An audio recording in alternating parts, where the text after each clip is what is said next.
Could it be? Could it be?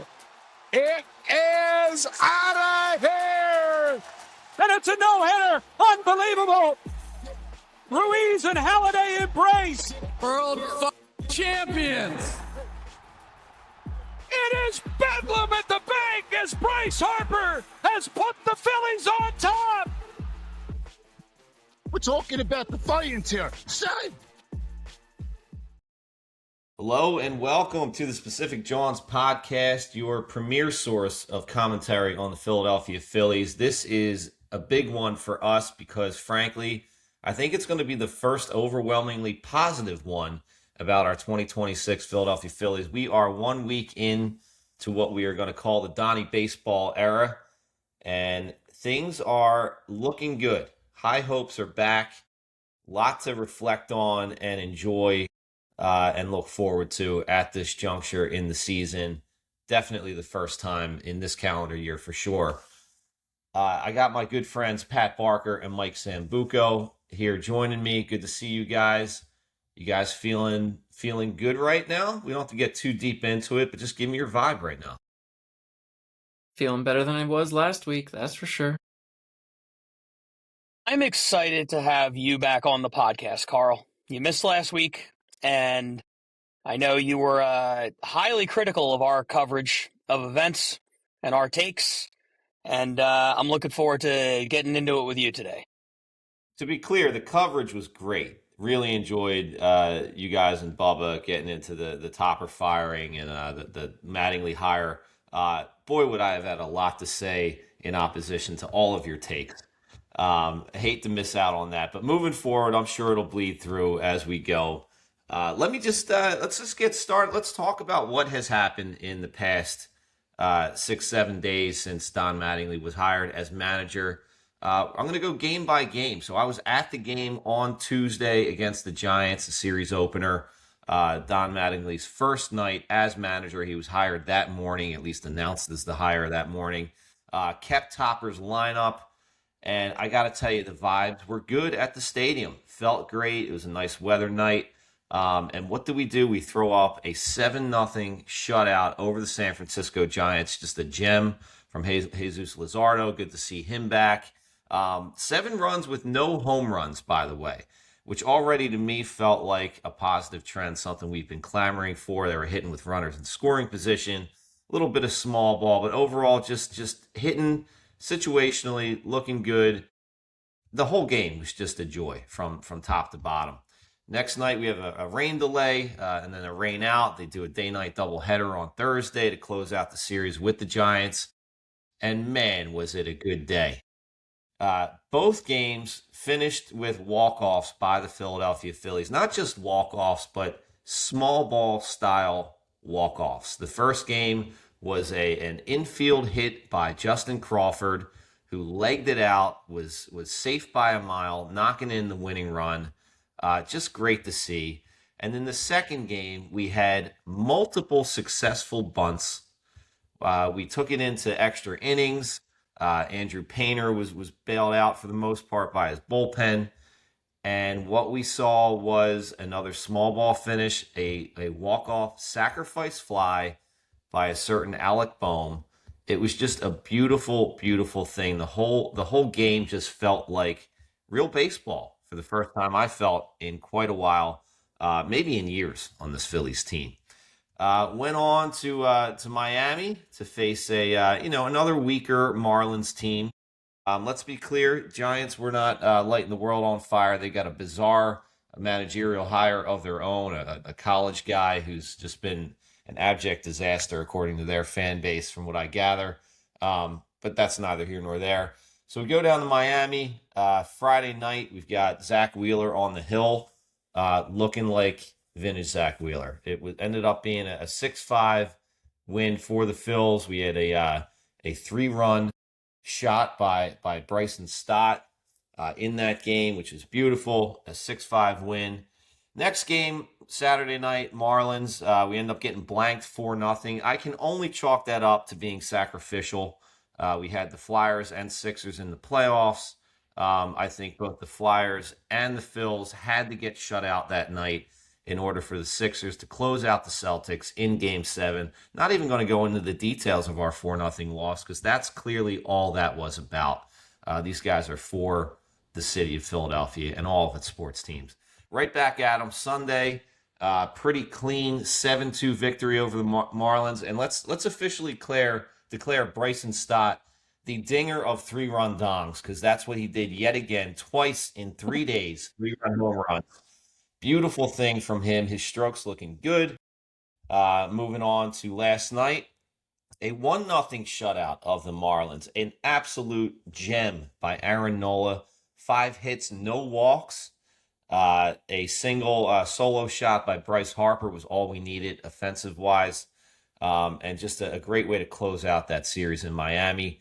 And then tonight, as we speak, the Phils are up 6-0 over the Athletics. Got a great outing from Christopher Sanchez. Harper with another solo shot. Just a great week. We are projected to be 7-1 in the Donnie Baseball era. A great start, reminiscent of Topper's start, frankly, in 2022. We came out hot once that transition was made from Joe Girardi. Just a couple overall things to mention about this run.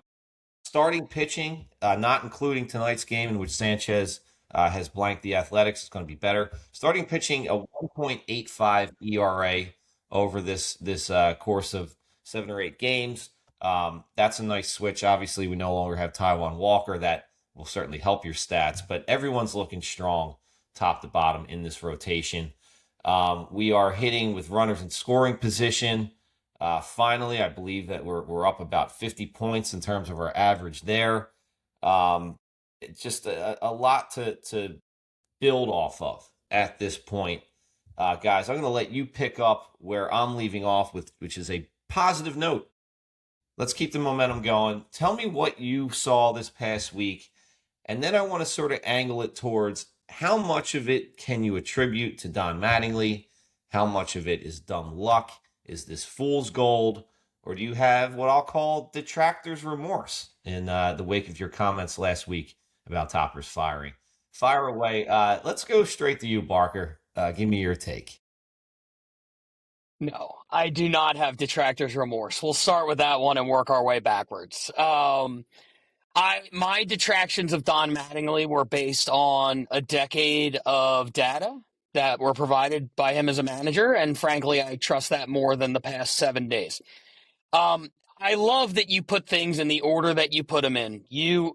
Oh my God, we had 2 sacrifice bunts in 1 game. Small ball, Donnie Baseball, small ball. This is. And then at the end, you're like, and they had a 1.85 ERA amongst their starters. It reminds me of the movie Moneyball, where they spent the entire time talking about how Billy Beane, this genius, plucked some fat guy who walks 120 times that nobody else wanted out of thin air, and that's the reason they won 20 games in a row. And they don't even mention Barry Zito, Mark Mulder, Tim Hudson. They don't mention them. They don't mention Miguel Tejada. It is a selective retelling of what happened. What happened here is very, very simple. The Phillies were terrible in all aspects of the game: offense, pitching, and fielding. Everybody knew that the pitching was going to get better. The pitching was going way below expectations. The offense, I think people were legitimately concerned about. Well, the pitching came out and turned their thing around, and that makes everybody else look good. You know why you can put down 2 sacrifice bunts in 1 game? Because you're not down 5-0 in the 3rd inning. You can't steal, you can't hit and run, you can't do anything. What's Topper supposed to do when they're down 5-0 in the 3rd? And that's what was happening the entire season. So, this is a positive episode. I'm going to be positive. I'm very excited about the fact that they're about to go 7-1. I legitimately am. How much credit do I give to Don Mattingly? None, per se. That's not a knock on him. I give credit to the idea that they made a change. I did think a change had to be made. I didn't think it was fair, as I said, but I didn't think it was the wrong decision. I feel like you got to shake something up. They did the easiest thing to do, and the results have been there. And, I give credit insofar as he kept steering the ship kind of the way Topper was. And I think the players responded to Topper, and he didn't come in. And I know the fans wanted him to come in and start turning over tables in the clubhouse and everything, but he didn't. He kept the ship on course. And it's a ship that I think would have righted itself anyway, but maybe not this quickly and maybe not this impactfully. But the credit, to be very clear, goes to the starting rotation. And when you look at what this offense has done against 3 subpar teams, I haven't seen anything in the last week where I'm like, oh, I feel really confident in the offense now. The vibes are good, but let's be realistic about what this offense is and how they've been performing. There's nothing in the last week, I think, that makes you think, oh, yeah, this is going to be a plus offense. At least I haven't gotten that vibe. But overall, very happy, and shout out to the starting pitching. Pat, I agree with you on the plus offense point you made. I mean, other than Stott, I feel like just about everybody else has been performing pretty much as they had been prior in the rest of the regular season. But I will say Stott, especially starting with that game-tying triple in the first game of the doubleheader against the Giants, that really sparked a big turnaround for him the rest of the week. He's hit 3 home runs now since then, including tonight's in the 7th inning against the A's. I mean, that 3 home runs in a week for a guy like Stott is not something you see very often. So I hate to say it, but maybe he's back. I'm excited to see how the team continues to build on this momentum. I mean, they're in a pocket of the schedule where they have an opportunity to really rack up some wins. The Giants aren't anything to brag about. They swept them. Great. Took 3 out of 4 in Miami, a place that they historically haven't performed well in, but it's a team that is off to a decent start, but still one that they could continue to take care of. The A's are also a team that's off to a good start. In game 1 right now, they're up 6-0 in the 8th. Off to a good start in the Donnie Baseball era. I think the other highlight of the week is Jesus Luzardo. It's rebounded significantly in a positive way. 2 fantastic outings in the past week. And I think that's just a sign of things to come because he's a guy that they need to really settle in. And now that Wheeler's back, he's looking really well as well. And, the concerns that we had coming out of his rehab starts are maybe a little unfounded. So excited to see that he's, after 2 starts, has been really almost back to the Zach Wheeler that we all know and love. I just want to say, offensive-wise, no, they're not going to be a plus offense this year. I think we all agreed on that before the season even started. But I have liked what I'm seeing at-bat to at-bat. I got to say, I've seen better at-bats out of Garcia. Marsh is really using all fields. I mean, he has looked as well as he's ever has in his career. It's really been a great prior calendar year. He's been a good hitter. He's still protected against left-handers for the most part, but definitely has earned his trust and some more reps, I would say, against left-handers. Harper is having an all-star year. I truly believe that at the plate, and seems to be locked in even more this past week. JT's back from injury. He's streaky, but I haven't wanted to bang my head against the wall watching him, be behind on fastballs as much this week as I usually do. And Bohm, I think something looks a little sharper in him. He still has no power. He's still a problem. I still don't want to see him past this year.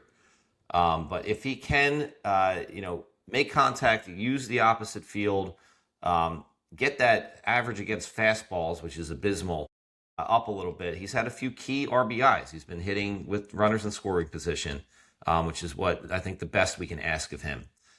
So I do view that all as positive, whether it's Don Mattingly resultant or not. I think it's been a good week for the offense. I think about as good of an offensive week as we can ask for from this lineup. Yeah, a couple, low scoring games, 1 shutout. But that's what we expect from this team throughout the regular season. We just hope and pray that the right combination of the batting order is found come October and that we won't have to suffer through disappointing postseason performances. I do want to comment quickly on something that Bryce Harper said that local radio definitely picked up on in the past 24 hours. He was kind of asked, not too pointedly, if were things shaken up? Do things feel different this past week? No one even suggested a reason that he'd have to mention. More of a yes or no question, if anything. And he went a little deeper and frankly spoke a little too much. I think he mentioned that the team felt like they were waiting for the other shoe to drop in terms of Topper being fired. He said that specifically. Kind of an odd thing for the de facto captain of the team to say, especially at this juncture when they've all definitely voiced their love and support of Topper. Whether that meant that they were willing for that to happen, I don't think that was the case. I just think there's no denying that the move was made at the right time. I don't think things were just going to get better. I don't think there was a mean regression that we were to expect, especially not from the offense. From the starting pitching, sure, but for the team overall, no. I really do think it's just another indicator that you just had to make the move, whether it was Topper who deserved it on his own or not. It's just what you have to do with a baseball team that is performing the way they were versus expectations at this juncture of the season. So it is a shakeup. That they look like they've been just rattled a little bit in a positive way. They're a lot more focused on the field. And I'm just really excited for that because we all saw what happened in 22. It was a very different transition, in terms of who the manager was then and who they are now. They needed a player's manager in 22. I'm free to admit that. But this is, it's just, the change needed to happen. I think Mattingly's the right guy. I know you guys aren't too sure about that. But given what was out there, I think Mattingly was the one they were preparing to plug in there regardless when they hired him in the offseason. And I feel pretty good about the prospects. It feels like a playoff team again to me. They are, by the way, slated to be, I believe, 16-20 after tonight's imminent victory over the A's. 4 games under 500 after all this, after a 10-game losing streak. That's not bad going into mid-May. Knowing what we do have in terms of our pitching staff and, I think what we can expect of the Atlanta Braves. I don't think they're going to stay as hot as they are. They're at a 720 clip or something like that. The Mets are still in the cellar. This team should make the playoffs. And that's not something I think we were ready to say before this managerial change. Anything else, guys, regarding, Yeah, just on Harper's comments. I mean, I don't think anything he said was wrong. I mean, he's effectively saying exactly what we all as fans felt. When you're in the midst of a losing streak that long, that early in the season with that high of expectations, and you're going day to day and the losses keep piling up, yeah, we're all waiting for that decision of firing Topper to happen. I think what's weird to me, though, Mike, about Harper saying that is it's adjacent to saying that the pressure got to them or to him. And he's not one to ever admit something like that. I think it's who said it that really, really strikes me. Something to think about. I don't know. If they were waiting for this before the season even started, I can't quite tell. Pat, what do you think? And sometimes Harper's a little too on the honest side, but in this case, I think there's a bit more being read into than maybe intended. Yeah, I mean, I don't have a problem with the quotes. I think Bryce is very media trained, and I think his personality is a sham. And I actually find it refreshing when he's honest. I think they really did like Rob Thompson, and I think when you have the fear that if things continue to go poorly, you're going to cost a good man his job, that's going to weigh on you. That's just the reality of the situation. We've all been through situations in life where we're waiting for the other shoe to drop, and it's a hard time to perform when you're just waiting for things to go wrong, and they definitely got to that point. I think that when you say, did that happen even before the season? Not so sure that it did, but I'll tell you this, the moment you bring in Don Mattingly as the bench coach, you are putting him on the hot seat. You're putting Topper on the hot seat, whether that's your intention or not, because you know you have a guy in the dugout that the second things start going wrong, the fans are going to be like, he's right there. He's a great manager, and they got tricked into thinking he was a great manager. I know you heard me say that last week. Ruben Amaro went on the air, and he was like, well, he was great in Miami. When I looked up his record, I'm like, I thought he sucked in Miami, and he did. He did, but somehow people have become convinced that he was a good manager, probably because he was a good player. And the moment you put him in the dugout, as soon as things start to go wrong, you knew that was going to happen. And it did. But I agree with your overall point. They did have to make a change. I'm glad that they made a change. I can acknowledge it as not fair in the traditional sense of the word, but also not the wrong decision. It had to be done. Yeah, and to your point about, whether there was writing on the wall when they hired Mattingly, I think it was a shrewd move that might have just fallen into his lap for Dombo when he brought Mattingly on. He had the plausible deniability that, well, Donnie Baseball's kid is our general manager, Preston Mattingly. So he had that cover. He didn't have to, come flat out and say that, if things go south, Topper's going to get the axe. It played out that way. I don't think it resulted in any unnecessary bad blood making that move. So, it was just a hedge that I think we all saw that I don't think they'll ever admit to. And hopefully it just works out for everyone. In the end, it doesn't matter. And they also had plausible. I just want to say they also had plausible deniability in Mattingly coming out, and I believe him when he says it, but he came out and said, I don't have a desire to manage in the major leagues anymore. I think this is truly, he's going to do an interim job and be out. But I think that is something that, in theory, should have made everybody, taken him off the table and made Topper feel more at ease and everything like that. But the reality is what it is, True that. Mike, I know that you watched every game so far in the Mattingly era. What have you seen Mattingly not do that might surprise you? What do you want to see him do moving forward differently? Honestly, from my vantage point, in terms of lineup construction, I haven't seen him veer far from Topper at all. What are your thoughts on what we can expect to see of him in the future? Is he feeling them out? Well, I'll tell you, the thing that I was most surprised by was the outfield configuration and their one loss. Stubbs, Garcia, and Reyes outfield was not one I ever expected to see on opening day. So I'd say that's probably the most surprising thing that's happened. Partly that was due to a migraine sustained by Justin Crawford, which now that's two players this season that have dealt with migraines, and it's just something that could pop out of nowhere going forward. So it's always something that's going to be in the back of your head as a fan.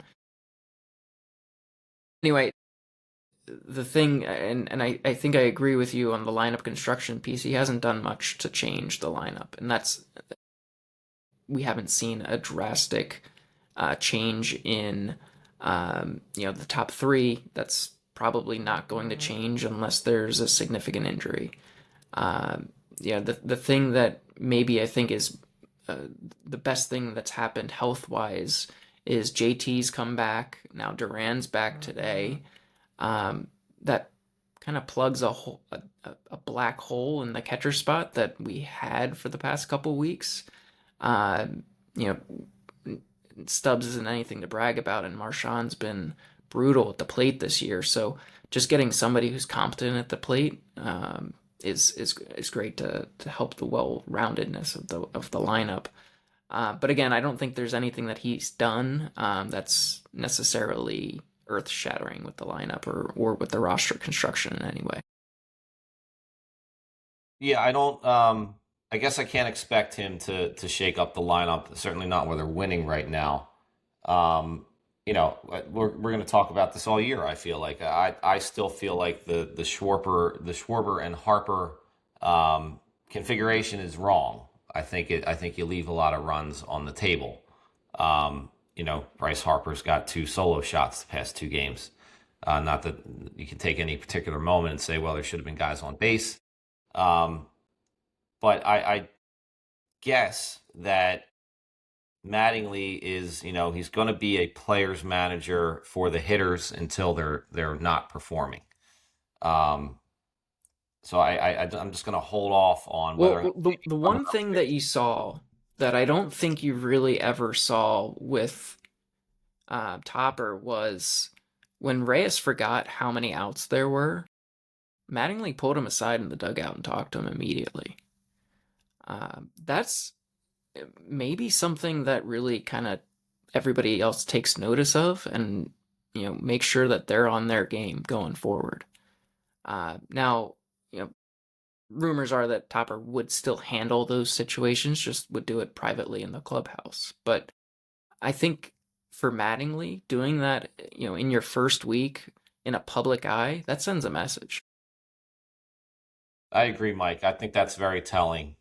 We know that Topper, would always avoid a public confrontation, including in his press conference afterwards. They might have screamed at each other a half hour before behind closed doors. But, Topper's message to the fans got stale and to the press. We knew he was always going to back up his guys, but you just got tired of hearing how, he pitched great.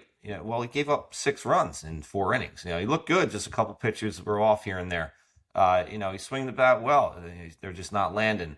You can only hear that. Yeah, and you got to also wonder if that wore on the players in a way too. Like, it's hard to kind of reverse engineer like how a player would lose a manager that way, or manager would lose a player that way. But in a sense, like you want a transparent and honest presence leading your team. And when your manager is going to the media and clearly not telling what everybody sees, you kind of just put up that BS radar and it goes off and you don't really have that buy-in anymore. Sure. And we're hearing a lot, I'm already borderline sick of hearing Mattingly, his go-to line seems to be, we just got to play better baseball. We got to play good baseball. Like, that's going to get old pretty fast. But it is a switch from anything we heard from Topper. Topper never admitted that we played bad baseball. Never indicated it once in my memory. So yeah, it's just a switch. It could get stale sooner than we hope. But to be determined whether Mattingly's going to make any true impact on plate approach, batting order, things that I know I personally can't stop talking about. And I think you guys have some thoughts on that as well. So, Carl's top. Just one last thing for Carl. Are you getting a little bit of PTSD from the Andy Reid era of I got to do a better job? Big time, yeah. And that's why I'm calling out. That's why I'm calling out Mattingly's platitudes right away, because there was no bigger just critic of Andy Reid in the second half of his Eagles tenure than I was. So that's a great call out, Mike. And yes, my antenna is up as he has those go-to lines in his first week. That's probably as far as we can go. Just recapping this week. Again, I did want to touch on the lineup construction real quick, because I'm not going to continue to beat the drum all season for radical lineup changes. I'm accepting the fact that, and I don't have any problem with Turner, Schwarber, Harper being 1, 2, 3 in a different order. I'm not one of these guys who's like, well, we should go back to having a slappy guy in the 2-hole. I understand this is the way they make out lineups, and it is what it is. I do think that Harper should be ahead of Schwarber. It's apparent that is not going to happen. Whatever the reason is, it's probably something that I don't know about based on people's preferences, so I'm going to accept that. But here's what I'll say. There was a 3-game series in Arizona earlier this year, and Arizona doesn't have any left-handed relievers in their bullpen. So they batted Brandon Marsh in the cleanup spot. They said it was the only time they could bat Brandon Marsh cleanup because they couldn't bring in a left-handed reliever to go through Schwarber, Harper, and Marsh. I need someone to help me understand this. Explain it to me like I'm a total idiot, because I'm sure I am and I'm missing something obvious. But if you're going to pinch hit for Brandon Marsh against a tough lefty, regardless of where he's at in the lineup, and you have people on your roster that can mash lefties that are usually on the bench, what is the downfall if you're facing a right-handed starter to hitting Brandon Marsh cleanup, going Schwarber, Harper, Marsh? He's going to get 3 at-bats in an important spot. He's clearly the best non-big 3 hitter on this team right now by a large margin against right-handers. It's not even close. He's going to get 3 at-bats against the righty starter. And let's say it's the 7th inning and there's a big spot and they bring in a lefty. Good. Pinch hit for him with Edmundo Sosa. What? Now you've maximized the matchup and you got Edmundo Sosa coming off the bench in an important spot against the lefty, which is where he excels. I don't understand this idea of like, well, we can't have him 4th because we'll have to pinch hit for him. Good, do that. That's fine. Like, it doesn't make any sense to me. And, like the Dodgers now, they have all these all-stars, but for years, hell, at the beginning of last year, their cleanup hitter was Tommy Edman against lefties. And against righties, he wasn't even playing, or he was hitting 8th. It was like, maximize the guys in the right spot. Brandon Marsh obviously is not a traditional major league cleanup hitter, but nobody can deny the way he's hitting righties right now. He's a much better fit against righties than anyone else on this roster. So I just don't understand it. What am I missing? Only thing I would say to that is I'm not sure they love any of their right-handed bench options, especially ones that would go into the outfield. And so if you pinch hit Sosa in that situation, you have to burn another player to then play the outfield after. I'm not sure Reyes is that guy. He after his home run and his first at bat, he really hasn't shown a ton of power.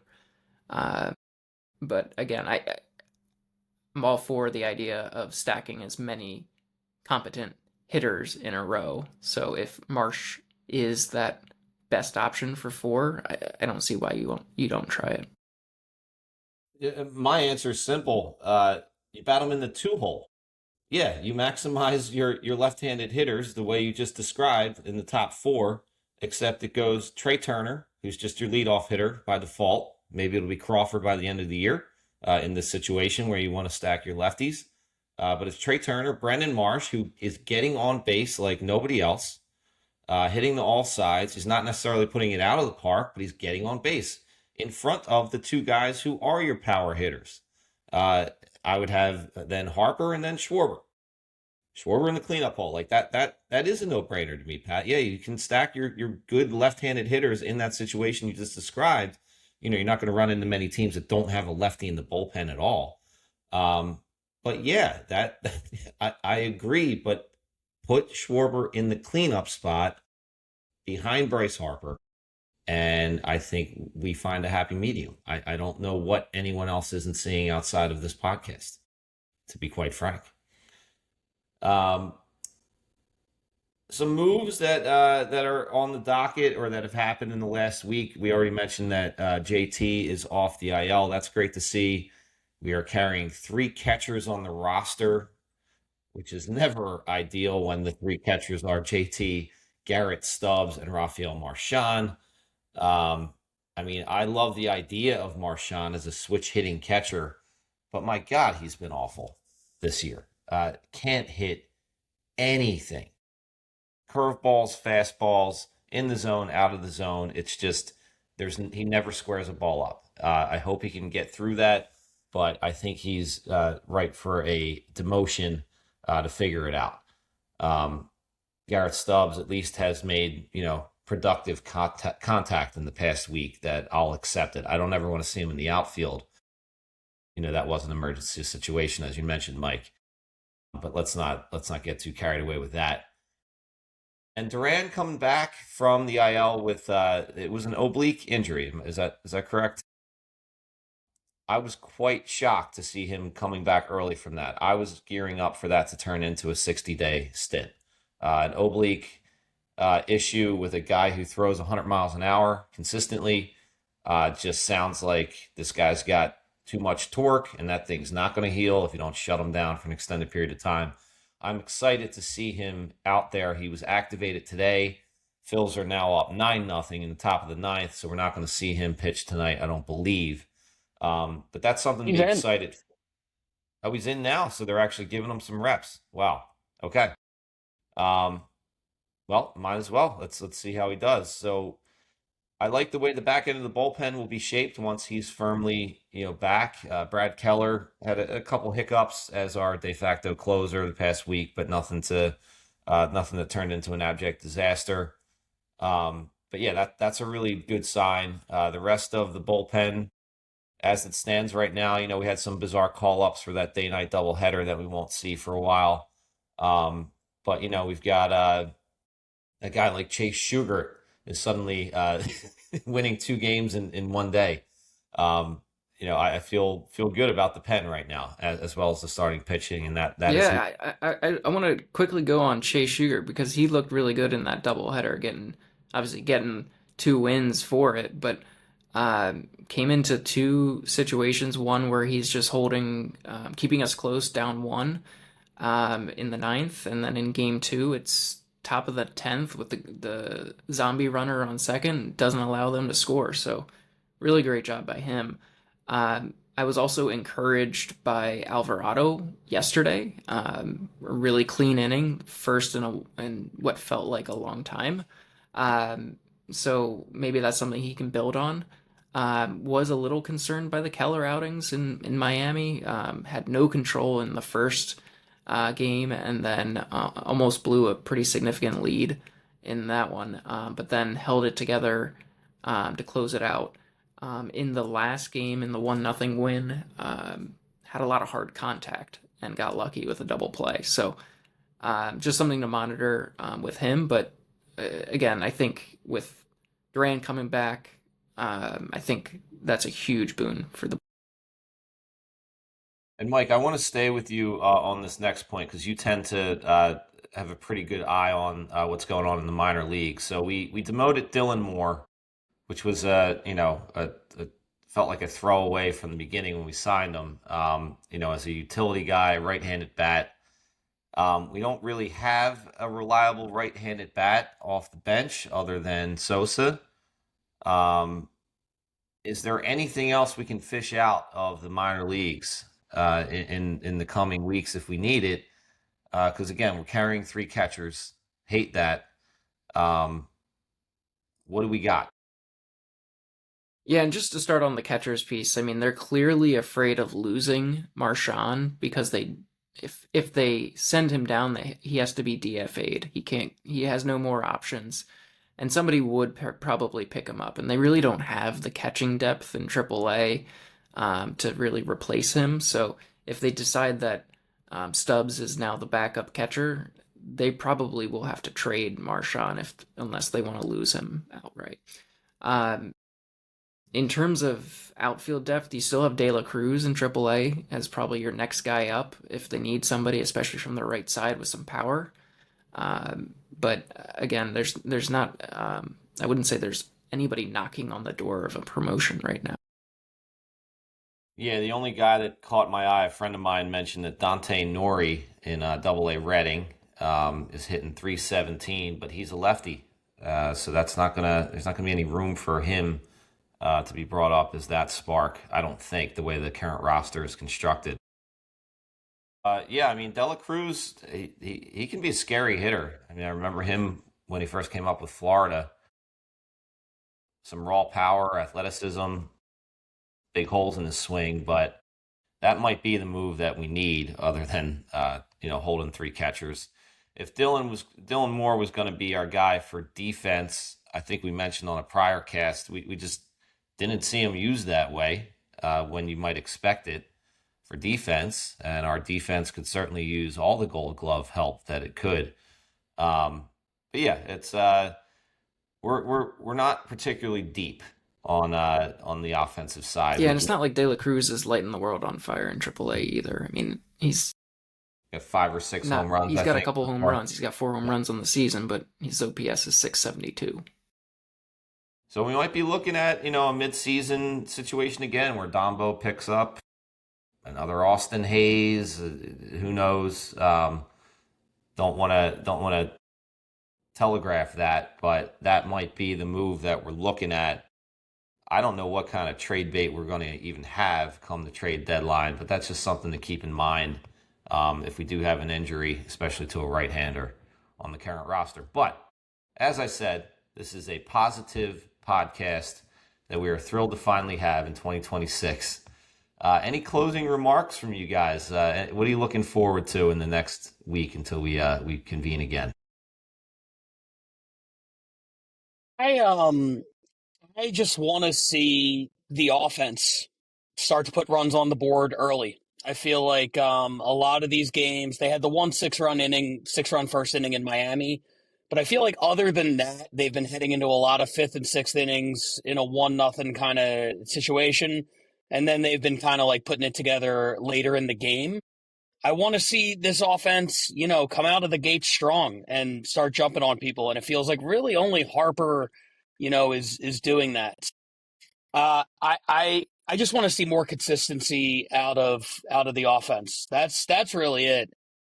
I think at this point it might be worth swapping De La Cruz for Reyes just to see if he can catch a little bit of fire, because I don't think Reyes is the guy right now. I don't love the holding 3 catchers. I understand why they're doing it, but there will be right-handed bats available. We're not at the part of the season yet where you know exactly who, but you start getting ideas. You look at the Angels record and you're like, okay, Jorge Soler feels like he'll be, a guy who's available. And I hope that they go for a guy like that and not necessarily just strictly a bench piece. Like I want somebody who provides a little bit of insurance the same way Harrison Bader did last year. But I'm getting ahead of myself right now. I just want to see him keep hitting the ball and put runs on the board a little bit earlier in the games. Good calls. Mike? Yeah, second on that part, Barker. Outside the box here, I'm actually going to something that Mainline School Night is hosting at Villanova University next Monday. John Middleton and Jason Stark are having about an hour or so conversation with audience Q&A. Really interested to see how that goes. So this time next week, I'll report back, and if you guys want me to ask anything, shoot that over. Give them hell, Mike. I love the idea of you being the guy in the back of the room asking the same questions. Well, I'll close it out. The thing I'm looking forward to in the next week, I think, we got a couple more games against the A's and then a series against the Rockies. I'm going to be at least 2 of the games this weekend. I'm excited for that. Mother's Day Sunday. That's always a nice game to bring my parents out to. I look forward to being a 500 baseball team next time we meet. That's exciting to me. Feels like a fresh start. Again, we made this managerial change a month earlier than we did with Topper in 2022. And I'm just gonna hang my hat on that things are gonna turn around. We're gonna have a good October finally. All right, that is it for this episode. Guys, please remember to like, share, and subscribe the Specific Jawns podcast, part of Barker Ball Media. We will see you next week. Go Phils.